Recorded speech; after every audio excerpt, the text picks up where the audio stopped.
Hello and welcome to the Scottish Parliament's virtual question time, today on the twin portfolios of Constitution, Europe and External Affairs, and Economy, Fair Work and Culture, with two Cabinet Secretaries, Michael Russell and Fiona Hislop. I'm delighted to say I'm joined by members from constituencies around the country, and we're going to start with the very first question from Emma Harper. Ms Harper. Thank you, Presiding Officer. My question is for Cabinet Secretary Fiona Hislop. Many businesses across Dumfries and Galloway have been innovative and diversified as a result of COVID-19 to allow their businesses to operate within the lockdown restrictions. Some of these businesses have contacted me because they don't meet the current criteria for grants that are available. So given this, I'd be grateful if the Cabinet Secretary could outline what support is available to businesses that have diversified in order to meet these challenges and how they can access support. Thank you. Cabinet Secretary Fiona Hislop. Well, clearly so many businesses are facing hardship at this time. We have £2.3 billion worth of support for many companies, but much of that support has been tied to rates. And so therefore we're very conscious that with the job retention scheme of the UK government and the self-employed scheme from the UK government, that some businesses are not being met, their needs are not being met. So therefore, just yesterday, the First Minister announced a new scheme from the Scottish Government, 100 million of a scheme to help the newly self-employed, but perhaps more for the questions that you're addressing. Those businesses in the hospitality and leisure and creative sectors who don't currently qualify for other schemes can apply to this one. And we're also recognising that in different parts of the country, we really need to see pivotal enterprises so vital to either the south of Scotland or Highlands and Islands supported. So we also have a pivotal enterprise fund, which is part of that 100 million. So that's available on Fine Business Support website from Scottish Enterprise, and we encourage your constituents to have a look to see whether that scheme in particular may help them now. Thank you very much. We're going to go to Maurice Golden to be followed by Claire Baker. Maurice Golden. Thank you, Presiding Officer, and this is a question for Cabinet Secretary Fiona Hislop. The SNP promised Scottish businesses a speedy system of support, but half the available money still hasn't been distributed, and over 1/3 of applicants are still outstanding. Businesses can't afford to wait, so can the Cabinet Secretary confirm when all applications will be processed as promised? Cabinet Secretary Fiona Hislop. Well, it's a considerable amount of effort by our local authorities to ensure that these grants can be paid out. I should also say that our rate is not too dissimilar to that of the rest of the United Kingdom in the information I've had directly from their ministers and Secretary of State. So can I say that it's a challenge? Some local authorities are being able to process them quicker than other local authorities, but I know those that have got more to do are gearing up. But I also know what a big impact that these grants of £10,000 for small businesses and £25,000 for bigger businesses are making to these businesses to get them through this very difficult period. Brief supplementary from Maurice Golden. Thank you. I recognise that there's been an expansion to the support scheme, but estate agents who are not solicitors and do not meet rateable value criteria are still excluded. Will the Cabinet Secretary resolve to address this anomaly? Fiona Hislop. Well, so that is a matter most effectively addressed by my colleague, the Cabinet Secretary for Finance, but I will bring that to her attention. We know that in Scotland, most estate agency activity actually takes place through solicitors, and so therefore in terms of the definitions, there's quite a challenge there, but we are reaching far more people in terms of the reach of our schemes, in terms of the small businesses. There are so many businesses that are being impacted on that, and there is over £500 million of funding been delivered over the last 2 to 3 weeks, which is swift, it's sharp, it might be blunt, it might not necessarily include everybody, and that's a challenge. But where there are gaps in the provision, we are, as per our announcement just yesterday, trying to ensure that companies can be supported. Thank you very much. Claire Baker to be followed by Patrick Harvey. Claire Baker. Thank you, Presiding Officer. This question is for Cabinet Secretary Fiona Hislop. The Welsh Government and the London Mayor have both announced targeted support funds for grassroots music venues. With no performances, our venues are facing an extremely difficult time during the lockdown and are vulnerable to collapse, which would result in Scotland losing its live music circuit. The business and culture support packages so far are not adequately meeting the needs of this sector. While all small venues across the UK do have access to business rates relief, will the Cabinet Secretary match the further support that's been announced for London and Wales and look at providing a lifeline for the music venues within Scotland? Cabinet Secretary Fiona Hislop. Well, I think Claire Baker is correct in identifying that we move very swiftly to help support artists and freelancers with the Creative Scotland Bridging Bursary Fund, but also to help the festivals and indeed other artists in terms of their activities in museums and the heritage sector, for example. But she's very right to identify venues themselves, which is precisely why Creative Scotland are involved in the decisions about which pivotal enterprises, I use the term pivotal because many of these music venues are, and many of our theatres, for example, and our venues more generally in the culture sector are pivotal enterprises. So Creative Scotland will be part of the panel that will be helping identify those pivotal enterprises, and they would have access to the £45 million, which was part of the £100 million scheme that was announced only yesterday, and those applications for the different streams of that scheme are now live. Thank you very much. Patrick Harvey, well, actually, I can see Claire Baker wants a very brief supplementary. Claire Baker? Thank you. It's just to seek assurances from the Cabinet Secretary that the pivotal money that's been announced, while Creative Scotland will be influential in helping with decisions, does she recognise that music venues are largely independently owned and don't traditionally have a strong relationship with Creative Scotland? Can she ensure they will be considered for this pot of money? Cabinet Secretary. I think the point by Claire Baker is well made, and I will certainly bring that to Creative Scotland and indeed Scottish Enterprise attention. Thank you very much. Patrick Harvey, to be followed by Liam MacArthur. Patrick Harvey. Thank you, Presiding Officer. I'd like to direct my question to Michael Russell as Cabinet Secretary for Constitution, Europe and External Affairs. We're all very aware that the supply of PPE has been one of the most persistent challenges throughout this crisis. And back at the beginning, you'll recall that the European Union established a joint procurement agreement, and the UK government has repeatedly struggled to explain why it is the UK chose not to participate in that successful scheme to acquire and distribute PPE throughout not just EU member states, but the UK could have been involved as well. There's an underlying suspicion that perhaps they put their hostility to Europe ahead of the public health. Can the Cabinet Secretary tell us, has the Scottish Government made a direct approach to the EU for subsequent rounds? It's expected there will be future rounds of this joint procurement exercise. Shouldn't Scotland make sure that we have access to that scheme, regardless of what the UK Government's approach is going to be in future? Thank you. Cabinet Secretary Michael Russell. Well, of course, these bidding schemes are schemes for EU members, or for those who, in the case of the UK, are on the way out of the EU, will be eligible for it because many of the conditions of membership apply. Certainly, we would wish the UK to take part in them. That point is absolutely clear. But our ability to take part in them directly, because we're not an independent state and a member of the EU, regrettably, is limited. What we are able to do is to both join in the existing schemes within these islands and to look at what is available for supply to ourselves. And that twin track approach has been a useful approach, and a number of people, including Ivan McKee, have been working very hard to make sure that we continue with that. And the materials that are coming into Prestwick are proof of that. If there is a way for us to take part in European schemes, we will do so. And we would urge the UK government to consider the supply of materials as being much more important than anything else, and also certainly much more important than continuing negotiations on Brexit, which is a complete foolishness. Thank you. Going to Liam MacArthur, to be followed by Richard Lyle. Liam MacArthur. Thank you, Presiding Officer.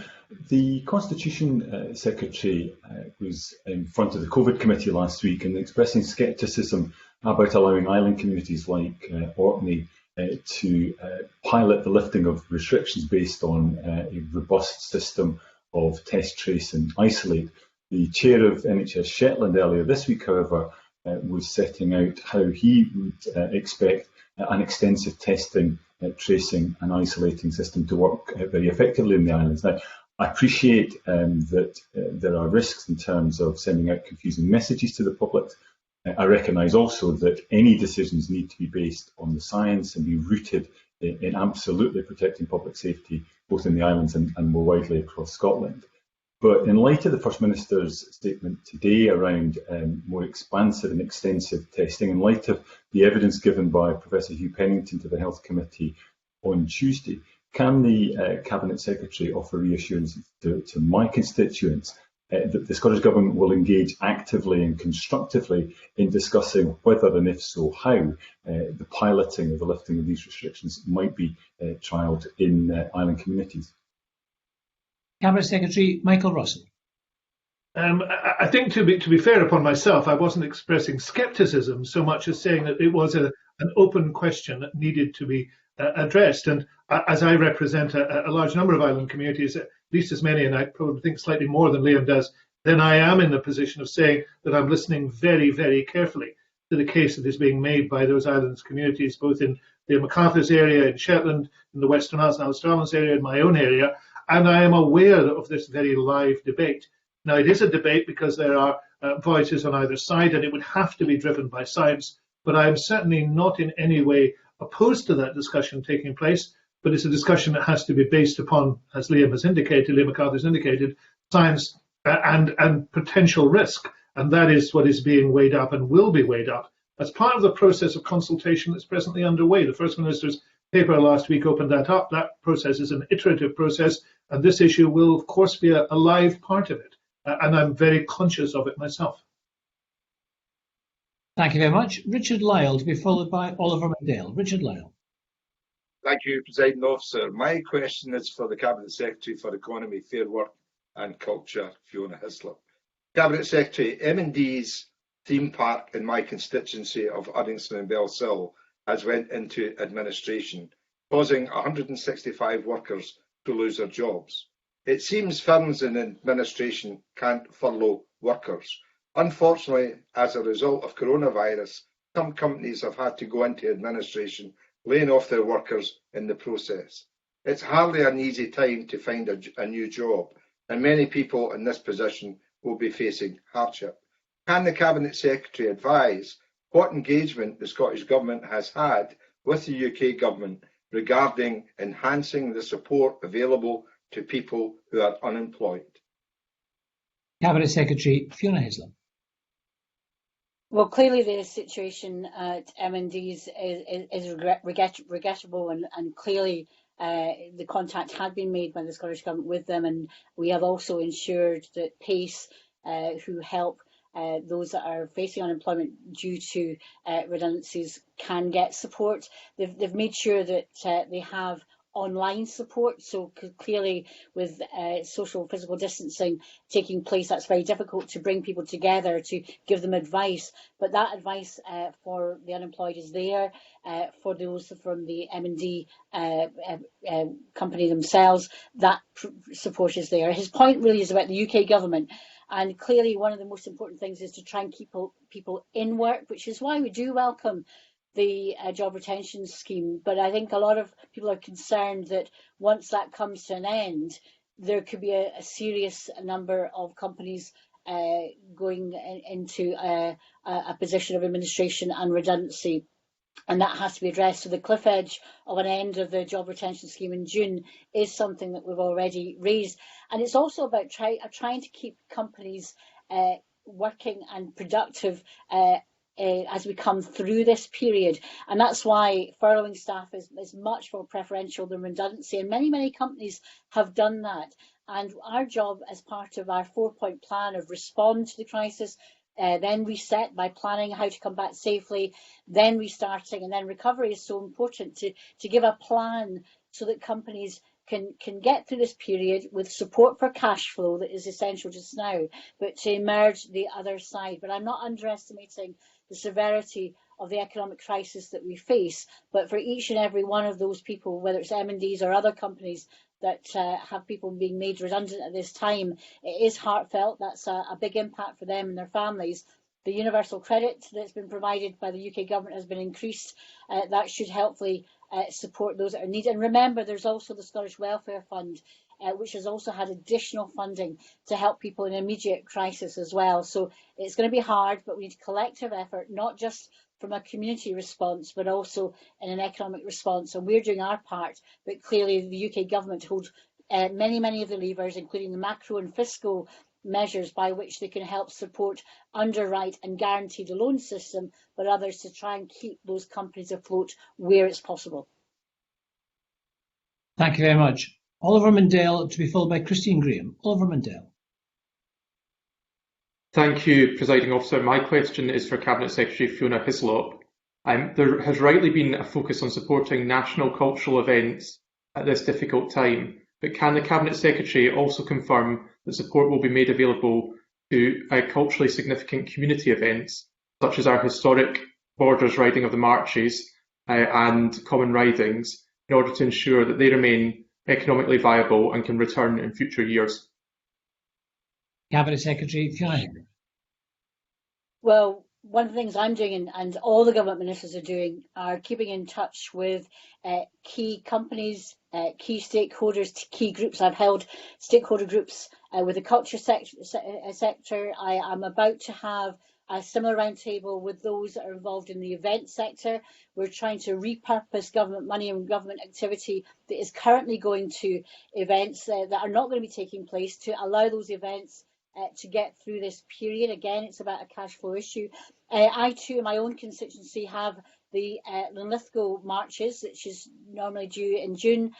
They have already set out how they can involve people in an online presence, because these historic traditions that go back centuries, I think ours is one of the oldest in Scotland, can return when it is safe to do so. But clearly that needs a community response. There is a third sector resilience fund that has been made available, and also there's an important effort that we can try and look to the events funds that we have, the advertising, the tourism funds that won't necessarily be being used for advertising to this year's immediate tourism area to help promote tourism and events as we go forward. But Scotland is renowned for national events, yes, but these local events are the lifeblood of our communities. So I think it's important that we find, whether it's in financial terms or other ways, to help support those more local events themselves. But it is spirit and goodwill that will make my marches in my town of Linlithgow and your marches return well, we hope, next year. And Cabinet Secretary, I notice a couple of members want in, I suspect, to plead for their own local events, but if we can be brief, Liam MacArthur to be followed by Stuart McMillan. Liam MacArthur.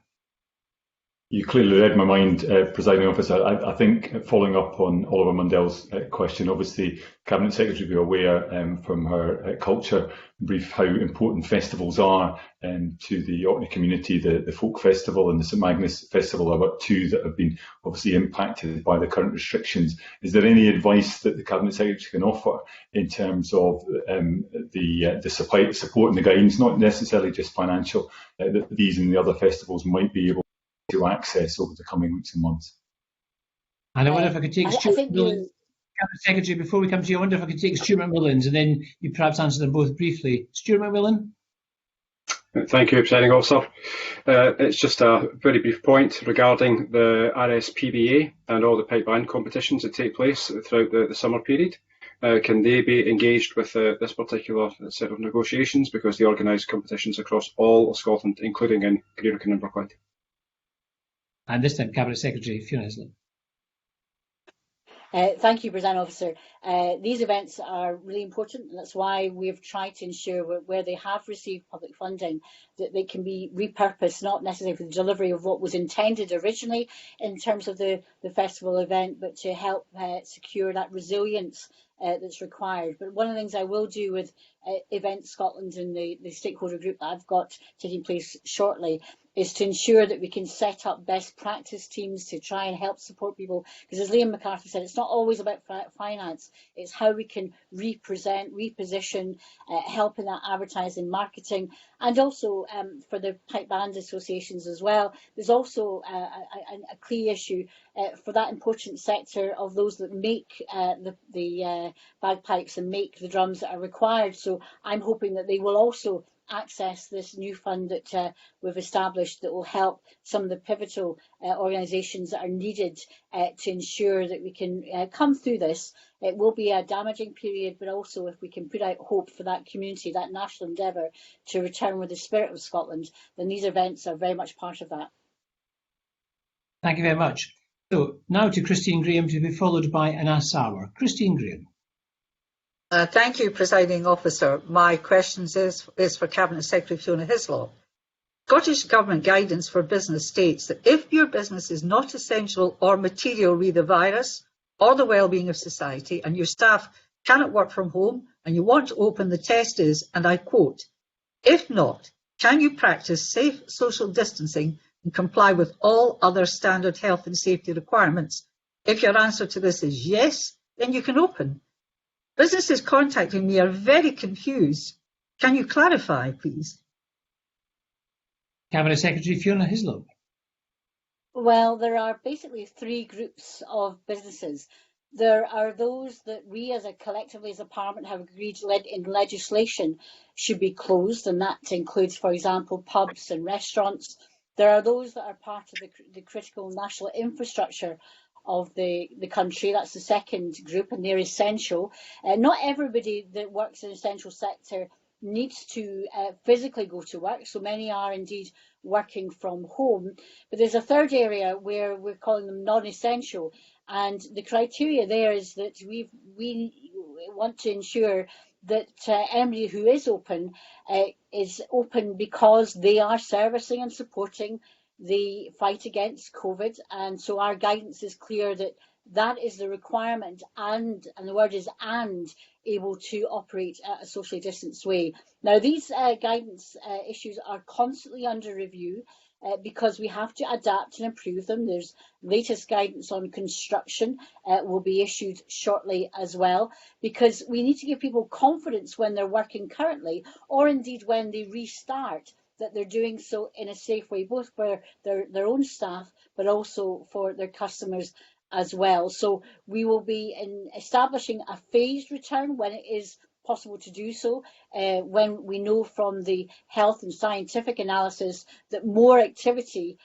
whether it's in the workplace or socially, can be delivered in a way that does not compromise our suppression of this virus. And the First Minister will set out our position after that key period of reflection that's required before May the 7th, which is the next legal date for us to consider much of the legislation that we collectively have passed.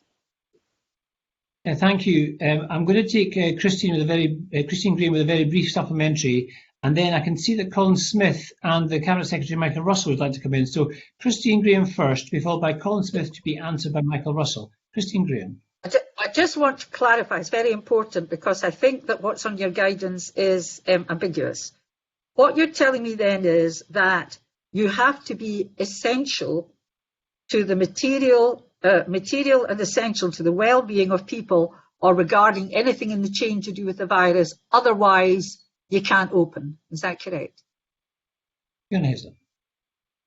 If you read the workplace business guidance, the latest version, that is what gives you the clarity that you need, Christine Graham. I think if you look at the earlier guidance, it wasn't as precise as the revised guidance, and it is the revised business, workplace and business guidance that you should be looking for your reference. Thank you very much. I'm going to go to Colin Smith, but Colin, I'm going to redirect your question to Michael Russell as he wants in as well. Colin Smith first. Thank you very much, President Officer. And it may very well be relevant to Mike Russell, because it's clear that there is a legislation gap when it comes to the enforcement of the government's guidance in relation to essential work. So there's clear guidance and laws around a list of businesses that can close, and also around social distancing in the workplace. But lots of companies are remaining open by not following the government guidance on essential work by claiming it is essential work when it's not, but there is no current enforcement or law to stop them doing that, and that's what needs to be tackled. Cabinet Secretary Michael Russell. We continue to look at the issue of legislation and regulation, as you know, and I will take away that issue. I've heard it from a number of other people as well, though it is not easy to draw out an absolutely definitive list. And when you do so, one thing is excluded, other thing is included, and it may not be the right way to do it. But I wanted to answer the specific question of the regulations, because the regulations, the amending regulations that the committee considered on Wednesday, in which the Parliament will shortly consent, because they are passed by the made affirmative process. Those are very clear about what social distancing is and how it has to be observed, and the process by which it is inspected, and local authorities are key to this, and the penalties for not doing so. And it is a very simple question I was asked at the committee, which I'm happy to repeat here. If businesses cannot socially distance, they cannot open. And that is absolute, and people need to recognise that. And the regulation is there to help, and it's to help in the primary purpose of ensuring that the virus is suppressed and suppressed permanently. And it's that objective we should bear in mind, and we should make sure that that is at the forefront of our minds, and the regulations are there to make sure that happens. Thank you for that. I'm going to move on now to Anas Sarwar, to be followed by Alistair Allen. Anas Sarwar. Thank you, Presiding Officer. My question is for the Cabinet Secretary, Mike Russell, and relates to the framework for the next stage of this emergency. The government repeatedly says that the strategy in the next phase is test, trace and isolate, a principle that I support, but I think there is a lot of work to do for us to actually deliver it in practice. What level of think is 10% of our capacity was actually being used in testing? So many specific tests are required. What infrastructure is being built around the tracing? So what IT infrastructure, what workforce infrastructure around numbers of people and in terms of skills to be able to do the tracing adequately? And then what consideration has been made of the public messaging to make sure we get isolation right as part of that test, trace and isolate strategy? Cabinet Secretary Michael Russell. If I can start at the end of that, then it is important to recognise that that would be a test, trace and isolate strategy, and Anas Sarwar is absolutely right to raise that. This is not an easy option of any sort, to be isolation of those whose testing is positive and those people who have come in contact with the virus. The other parts of the question, the First Minister was quite clear at her briefing today, and Anas may not have had a chance to see it, but it's quite clear that the capacity for testing is tied to this issue. She dealt with very comprehensively the capacity for testing in the session today, and Jean Freeman talked also about antibody testing and issues, how that has to be taken forward. But she said she would address next week some of the detail of test, trace and isolate as part of the process in which we can discuss what happens next in terms of the lockdown. She's not anticipating, and she may have said that yesterday, changes to that. But as that process continues, as the discussion continues, then that will become much more important. But you have to have the capacity, and as Anas is quite right to identify, not just the capacity in testing, but the capacity in tracing and how that operates. And there's been discussion about how that would take place. I noticed there was a voice this morning from the medical profession about that too. So increasing the capacity for testing is ongoing and going well. And then the test, trace and isolate is a key part of the process of moving forward. Then we'll be looking at that, talking about it and inviting views on it next week. Thank you very much. Alistair Allen, to be followed by Rachel Hamilton. Alistair Allen. Presiding Officer, a question for Mr. Russell. My constituency is, I think, in the unique position of having had no confirmed deaths from COVID-19. With coronavirus infections recorded in the islands, however, there is clearly no room for complacency. As the Cabinet Secretary has just reflected on in response to Mr. MacArthur, he'll be aware that there is some debate about the possibility of Scotland's islands having lockdown measures lifted at a different stage to the rest of the country if the evidence points to there being good reasons for doing that. Can the Cabinet Secretary confirm, however, that travel restrictions to and from the islands will only be dropped when the scientific advice says that it's also safe to do that? Cabinet Secretary Michael Russell. Absolutely, that has to be the case. The travel restrictions to the island have been exceptional, to all the islands have been exceptionally important, and they have to remain in place. And I want to pay tribute to particularly the CalMac staff, who have been very, very instrumental in helping that to happen with good grace and with dignity and with good persuasion. And it's worked well and continues to work well, but it has to continue in place. As I said to Liam MacArthur, obviously, as somebody who represents a large number of inhabited islands, I'm familiar with this debate, and it is a debate in which there are different voices, because some people are concerned about the possibility of lifting. And I'm also conscious of what the Chief Constable said yesterday at the Scottish Police Authority, when he was concerned about different messages for different places and different enforcement regimes for different places. So there's a lot of discussion to be had of this. It's not a panacea for moving forward, but certainly it is a discussion. It needs to happen. There's some very important contributions to it. I know I've heard those contributions from islands in my own area, and they will be a serious part of our debate and discussion going forward. Thank you very much. Rachel Hamilton, to be followed by Stuart McMillan. Rachel Hamilton. Thank you, Presiding Officer. My question is for Cabinet Secretary Fiona Hislop, and at this point I'd like to register my interest as a shareholder in a small business in the Borders. Cabinet Secretary, I would hope that you would pay tribute to the local authority in my area, the Scottish Borders Council, who have relentlessly worked on and given businesses plenty of support and have indeed processed 96% of the business fund applications. And this is indeed in comparison to other local authorities, for example, Glasgow City Council, who have only been able to process 25% of grant applications. Cabinet Secretary, yesterday new funding online applications were opened at 2 o'clock and many applicants had incredible difficulties processing their applications, and indeed some sat on the computers all afternoon and into the evening until the system actually crashed. I have two questions for you, Cabinet Secretary. The first question is, what reassurance can you give those people who are still struggling to deal with the glitches and online difficulties they're having in processing their applications? And secondly, what support will the Scottish Government give to local authorities who are struggling to process the grants? Cabinet Secretary Fiona Hislop. Well, first of all, can I pay tribute to all the council workers that have been processing these new grants at pace. Many of them, as the rest of the country are working from home and are reliant on technology that sometimes can be effective and in some cases less effective. And I know there's some issues in Glasgow in relation to the technology side of things, but I also am reassured and I understand that their pace of increase in servicing those applications is increasing daily, and of course they had the biggest amount of applications and they are working well to ensure that the remainder get processed in a far faster rate than has happened to date.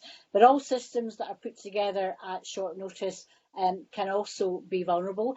The First Minister's statement is watched by hundreds of thousands of people to get their direct information about the Scottish Government's latest developments, and she announced the new scheme yesterday at 12:30. The new scheme went live at 2.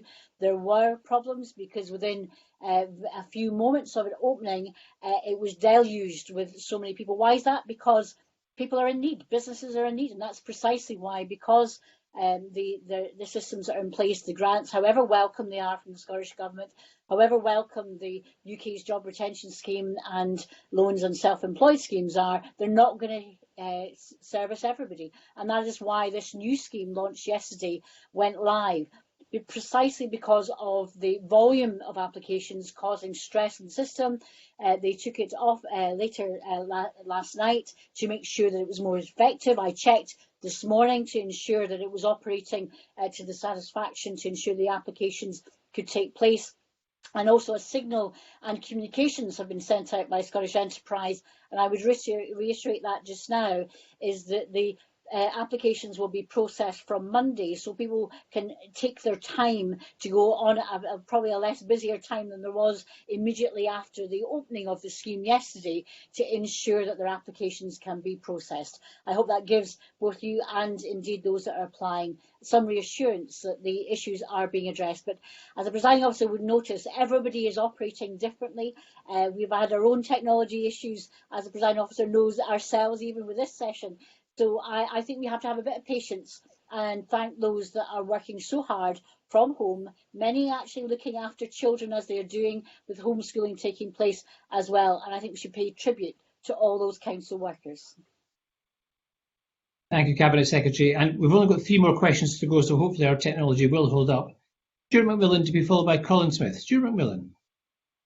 Thank you, Presiding Officer. It's a question for Cabinet Secretary Michael Russell as to whether he's received any indication from the UK Government as to whether they intend to seek an extension to transition, and also what damage might be caused to Scotland both socially and economically if transition was not extended given the current COVID-19 crisis.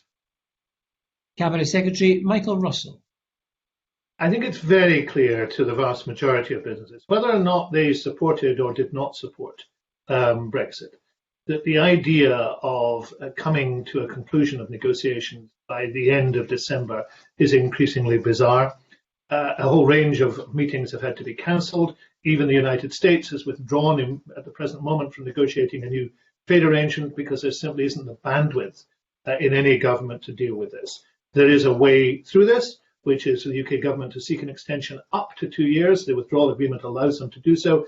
And I think almost everybody believed that that would happen. It now looks as if the UK government has said that will be very bad news for business, but it will also be very bad news in terms of the economy more generally, because the projections from economists that the COVID crisis will hit the economy by 30 to 35% in terms of decline in GDP, and increasing scepticism that there will be a rapid bounce back is very bad news indeed. If you were to add to that the effect of Brexit, then that news would be disastrous. Now, that is not just my view. It is not just a view of a number of businesses. A range of organisations have said so, up to and including the International Monetary Fund. And I really do think that the UK government has to now step back, to realise that this is not a thing, and to recognise that seeking that pause, that period of time for reflection, is what the circumstances demand. And to go into an ideological obsession that insists upon this matter going forward will be enormous, add damage to enormous damage, and affect us all very badly indeed. Thank you very much.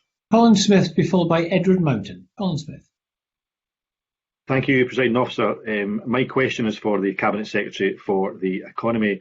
The Cabinet Secretary will be aware that even with the new schemes that went live yesterday, there remain a number of gaps in the financial support for businesses.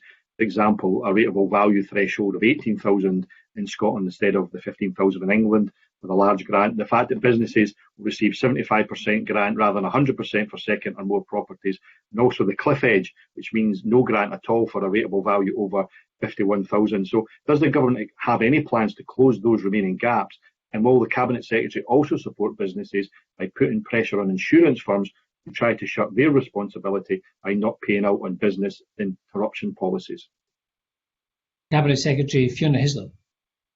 A number of questions there. We're engaging actively with the insurance industry to make sure that they do process the cases that they do have insurance cover for a pandemic and for this situation. Indeed, I suspect that there might be cases taken to the Ombudsman in that regard to ensure there can be prompt payment to address some of those outstanding areas of insurance.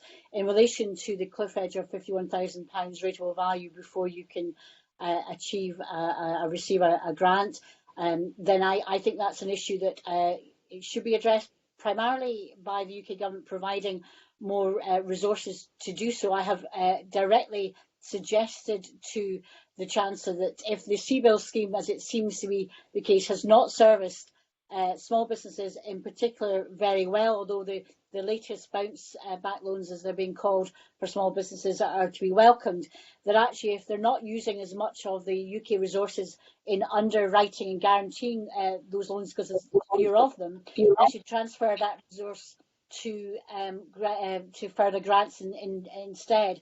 And that's why, and particularly for those that have got a rateable value of more than 51,000.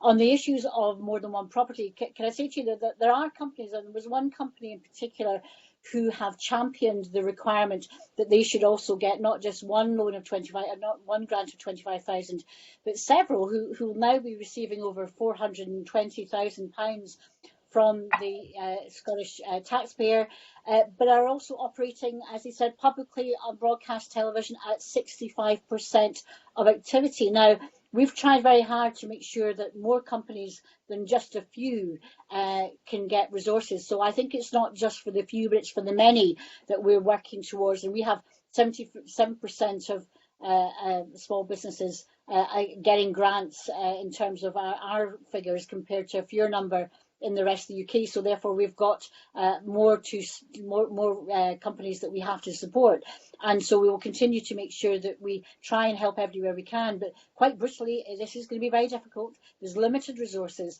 All schemes, UK and Scottish Government, have had to be blunt, precisely because we've tried to be swift in helping tackle that cash flow issue.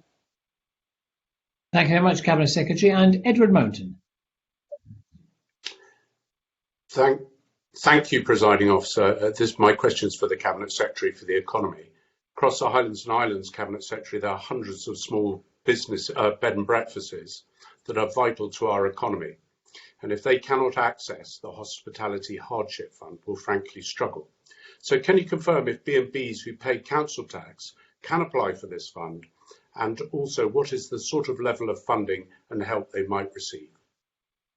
Cabinet Secretary Fiona Hislop. Well, that question is precisely why we're not doing exactly the same as the rest of the UK. We've replicated that scheme as well as we can, but we've also tried to make sure that we can reach more businesses. And the issue of bed and breakfast that don't pay non-domestic rates, they pay council tax instead, is a key example of why we have to be more adaptable in Scotland to meet that demand from those businesses. And that's precisely why bed and breakfasts that pay council tax but not domestic rates, and so therefore up to date, have not been able to access grants, can indeed access that £20 million that for the hospitality and leisure and tourism sector that was announced yesterday. Fergus Ewing, as the Tourism Secretary, has been quite clear that in our additional support for businesses, that was very much one of the areas that we had to address. And so through the Scottish Tourism Alliance and indeed other representative organisations, we're encouraging those bed and breakfasts to apply for this new fund. Thank you very much, Cabinet. Well, I can see a very brief supplementary from Edward Mountain. Mr. Mountain? So we're just... Thank you, Presiding Officer. The Cabinet Secretary Finance was tweeting about this on the 5th of April, and my specific question is what level of help they can expect to receive. Can the Cabinet Secretary for the Economy let me know what level of help that they could receive would be? Cabinet Secretary. The new £20 million can provide support from a £2,000 grant up to £25,000, depending on the level and degree of hardship of individuals and whether they can access clearly other sources of financial support. They're less in hardship. So remember, these are hardship funds, but that's the information I can provide to Edward Mountain, which he can obviously relate to his constituents. Thank you very much, Cabinet Secretary. And on that note, we are going to end today's session. Can I thank all the members and ministers for their participation. Parliament will resume at 2 o'clock on Tuesday, observing social distancing, of course, in Holyrood. But until then, thank you very much, and I close this meeting.